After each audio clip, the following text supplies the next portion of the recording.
सबसे पहले बात वक्फ संशोधन बिल की करेंगे। लोकसभा में अपनी पहली परीक्षा पास होने के बाद राज्यसभा से भी मोदी सरकार वक्फ संशोधन बिल वाले इम्तिहान में पास हो गई है। और सबसे बड़ी खबर यह है कि राज्यसभा से वक्फ संशोधन बिल पास हुआ। 128 वोट इस वक्फ संशोधन बिल के पक्ष में पड़े। राज्यसभा में वक्फ बिल के खिलाफ 95 वोट पड़े। अब राष्ट्रपति की मंजूरी के साथ ये कानून बन जाएगा। बिल पर 12 घंटे तक मैराथन चर्चा राज्यसभा में हुई। सत्ता पक्ष और विपक्ष में तीखी बहस हुई, दलीलों के दौर चले और उसके बाद बीती रात वोटिंग हुई। 1.5 घंटे तक मतदान चला, जिसके बाद सरकार ने राज्यसभा में बिल पास करा लिया। यानी सरकार लोकसभा की तरह ही राज्यसभा में भी वक्फ संशोधन बिल पास कराने में सफल हुई और बिल का विरोध कर रहा विपक्ष विफल रहा। बीजेपी के सहयोगी दलों ने सरकार का पूरा साथ दिया, बिल को पास कराने में अहम भूमिका निभाई।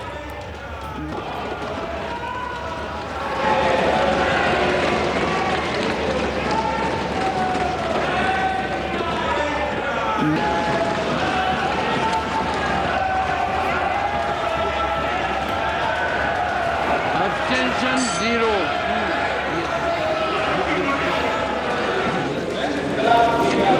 The bill is passed. Action.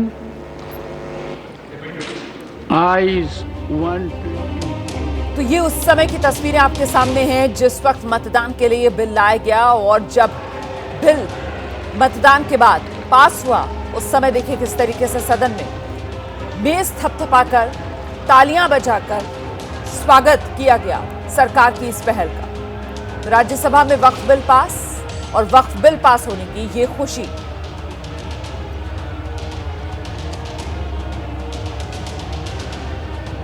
Lok Sabha के बाद राज्यसभा दोनों सदनों से बिल पास हो चुका है और अब सिर्फ राष्ट्रपति की मोहर लगना बाकी है। उसके साथ ही ये बिल जो है वो कानून बन जाएगा और फिर अमल में आएगा।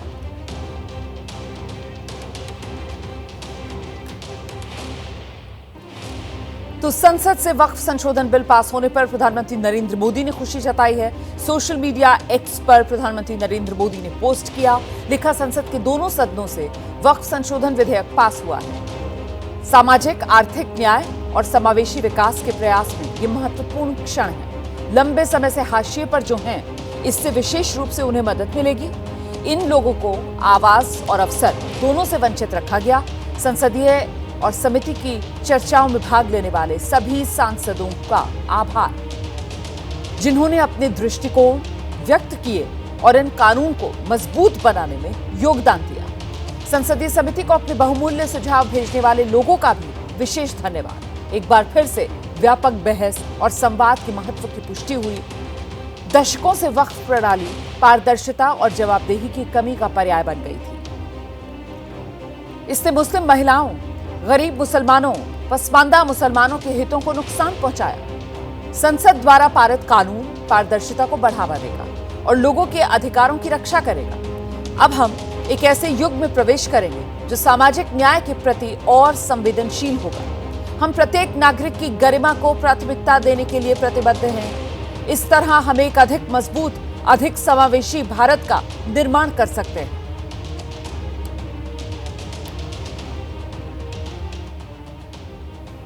तो वक्फ संशोधन बिल अब कानून बनने से बस एक कदम दूर। लोकसभा के बाद राज्यसभा से मंजूरी मिलने के बाद, इस पर संसद की मोहर लगने के बाद इंतजार अब राष्ट्रपति की मोहर का है, जिसके बाद ये बिल एक कानून बन जाएगा। इस वक्त ये जो 2 तस्वीरें आप देख रहे हैं, यही वो तस्वीरें जिसमें इतिहास रचा गया। एक तस्वीर तब की है जब यह बिल लोकसभा में पास हुआ, दूसरी तस्वीर राज्यसभा में जब बिल पास हुआ उस समय की आपके सामने।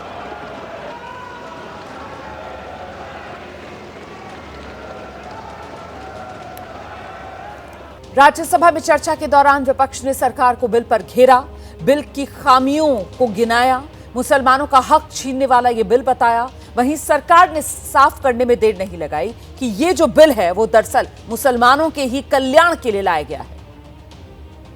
इसमें खामियां हैं, इसको आप ये देखना चाहिए।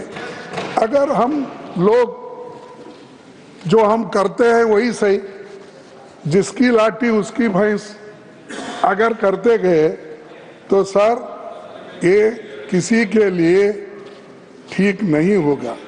और दूसरी बात ये है कि ये वक्त एक डोनेशन का यानी दान का बिल है, ये कोई और तरीके से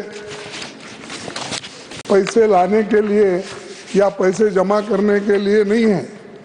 इसको आपने अलग तरीके से इसको देखकर जो माइनॉरिटीज के हकूक है उस हकूक को छीनने की कोशिश एक तरफ की है। हम लोगों ने कोशिश की है कि हम ज्यादा से ज्यादा मुस्लिम समुदाय का वक्फ की प्रॉपर्टी का उपयोग हो सके, उनकी शिक्षा का, उनके स्वास्थ्य का, और उनकी प्रॉपर्टी सही हाथों में रहे, इसकी चिंता की। सारे सबसेक्शंस इस बात को बताते हैं कि किस तरीके से यह कानून गलत दिशा में गया था। 2013 से 2025 के बीच में मुस्लिम भाइयों का बहुत नुकसान हुआ है और जमीन माफियाओं ने बहुत इसमें से मलाई खाई है और जमीन माफिया ने बहुत मलाई खाई है। मुझे लगता है कि कांग्रेस पार्टी इन मलाईखोरों से दूर रहें।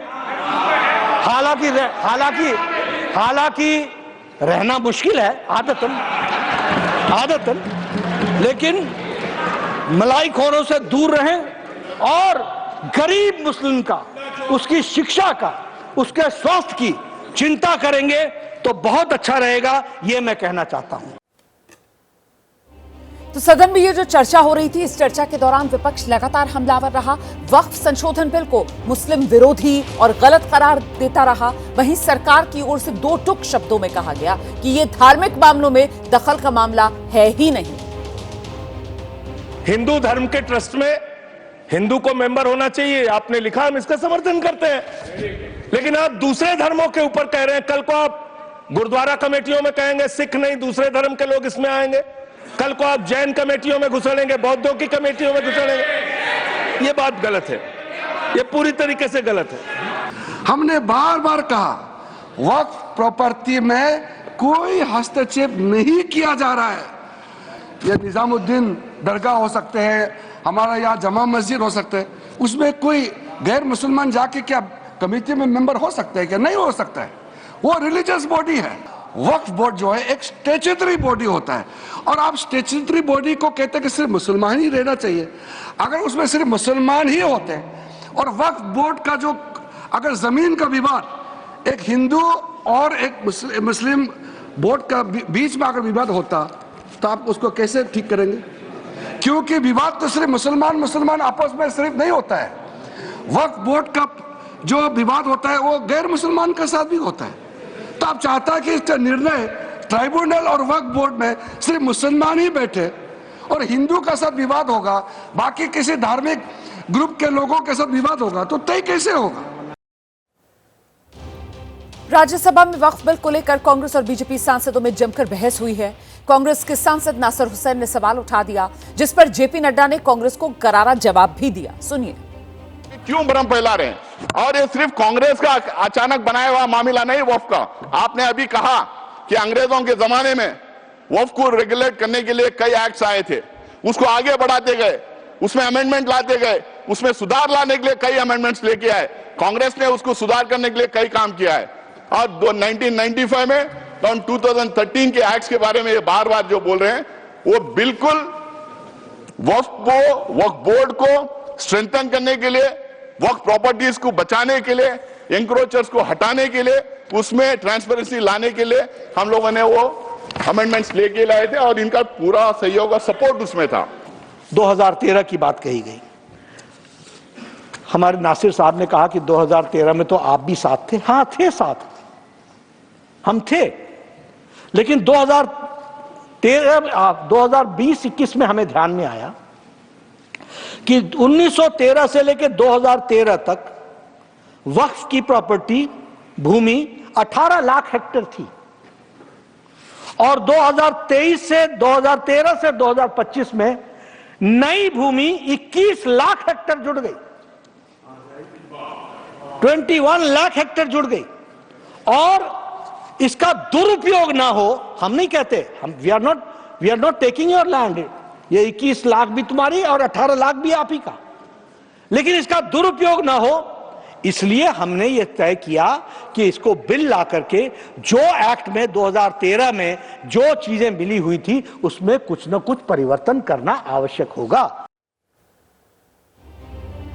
वक्फ बिल पर चर्चा के दौरान कांग्रेस सांसद और किरण रिजिजू के बीच भी बहस देखने को मिली है, उसका भी एक हिस्सा दिखाते हैं आपको। आप कह रहे हैं ये बिल उम्मीद की नई किरण है। नहीं साहब, इसे भले किरण जी लेके आए हैं लेकिन ये उम्मीद की नहीं बल्कि नाउम्मीदी की किरण है। और इस देश की एक बहुत बड़ी आबादी इस बात से खदशे में है, शक में है कि आप सीधे उनकी जमीनों को लूट करके धन्ना सेठों को बेचना चाहते हैं। यह बिल कहीं से आपके अपने नागरिकों के लिए अच्छा नहीं है। यह बिल सिर्फ इस देश के मुसलमानों को नीचा दिखाने का और अपने एक ऐसे मतदाता वर्ग को खुश करने का बिल है जिनको इस बिल के पास हो जाने से कुछ मिलेगा भी नहीं, लेकिन आप एक नैरेटिव देना चाहते हैं, एक मैसेज देना चाहते हैं। ये खोज रहे हैं बार बार देश में दंगे फसाद करवाने का, ये डिस्प्यूट करना, दंगे फसाद करवाना, अपना वोट बैंक क्रिएट करने की राजनीति कर रहे हैं वक्फ यूजर को निकाल के।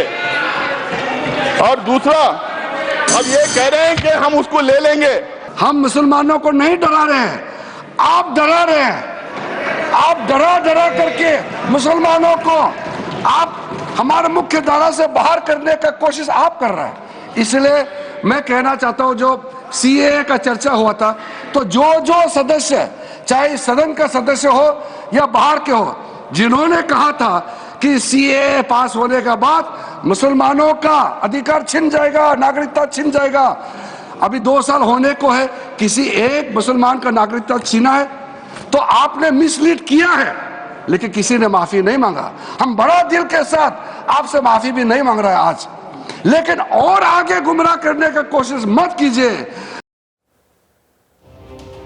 ये जो चर्चा हुई, इस चर्चा के दौरान सत्ता पक्ष और विपक्ष के बीच जमकर बहस हुई, दलीलें दी गई, बिल पर सवाल उठाते हुए सरकार को मुस्लिम विरोधी बताने की विपक्ष की कोशिश हुई और सत्ता पक्ष की तरफ से इतिहास के पन्ने पलटकर वर्तमान का आईना दिखाकर जोरदार जवाब दिया गया।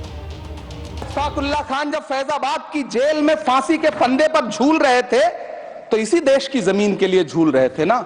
सभापति महोदय, अंडमान की जेल में काला पानी की सजा काटकर अपनी जान देने वाले मौलाना फजले हक खैराबादी हो या शेर खान अफरीदी हो, वो भी तो इसी जमीन के लिए अपनी जान दे रहे थे ना।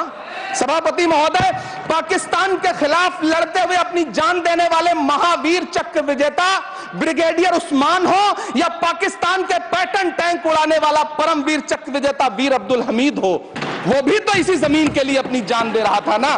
मैं सरकार से कहना चाहता हूं, हमसे हमारी इबादत गाहें तो मत छीनिए ना, हमारे घरों पे बुलडोजर तो मत चलाइए ना, हमारी कब्रों में तो हमें सुकून से सोने दीजिए ना। सभापति महोदय, माइनॉरिटी मिनिस्ट्री का बजट कट करके, मुस्लिम बच्चों की स्कॉलरशिप बंद करके अब सरकार कह रही है कि हम वक्फ की आमदनी से गरीब मुसलमानों का भला करेंगे।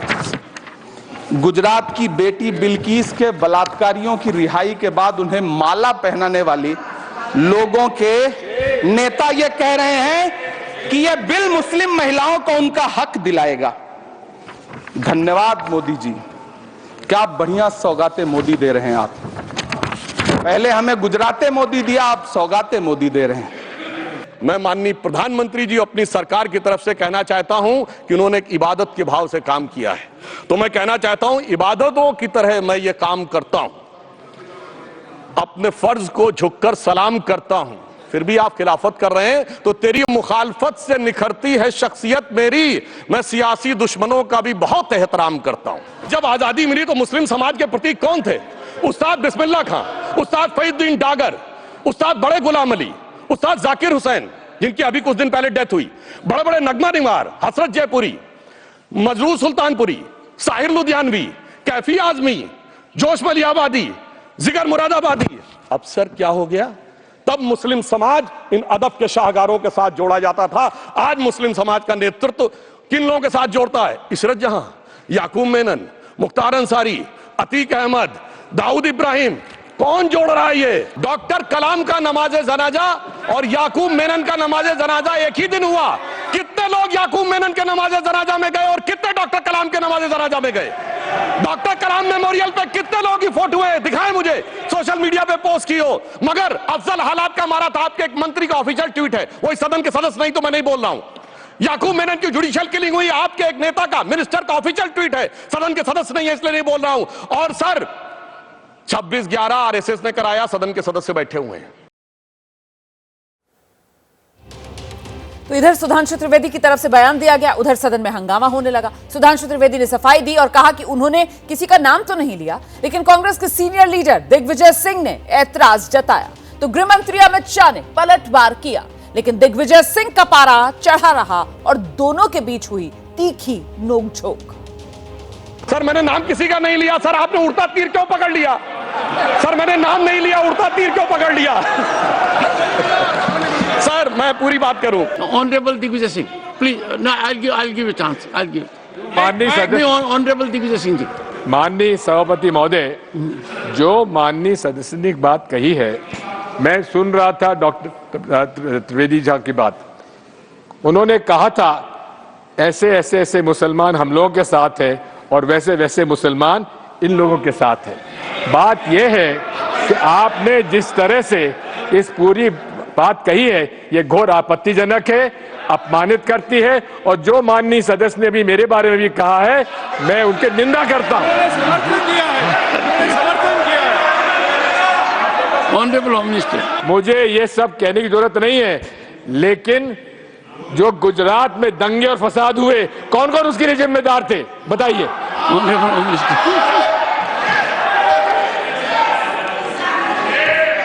मान्यवर, मैं ध्यान से बारीकी से पूरे संवाद को सुन रहा हूं।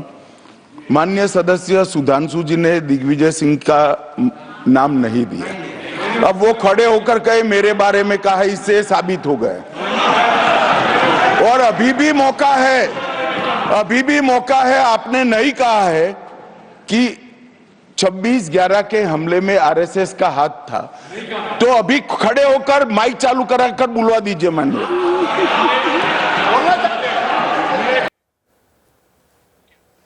संसद में वक्फ बिल पास हो गया, जिसका विपक्ष विरोध कर रहा है। सत्ता पक्ष इस बिल को ऐतिहासिक बता रहा है। आज जुमे की नमाज का दिन है और ऐसे में उत्तर प्रदेश में पुलिस अलर्ट पर है। यूपी के कई शहरों में फ्लैग मार्च पुलिस ने किया है। लोगों से शांति बनाए रखने की अपील की जा रही है। इसमें लखीमपुर खीरी, झांसी, मुरादाबाद, फिरोजाबाद, लखनऊ, ये वो शहर आप देख रहे हैं जहां पुलिस फ्लैग मार्च करती हुई नजर आई। यहां कानून व्यवस्था को लेकर पुलिस पूरी तरीके से मुस्तैद नजर आ रही है।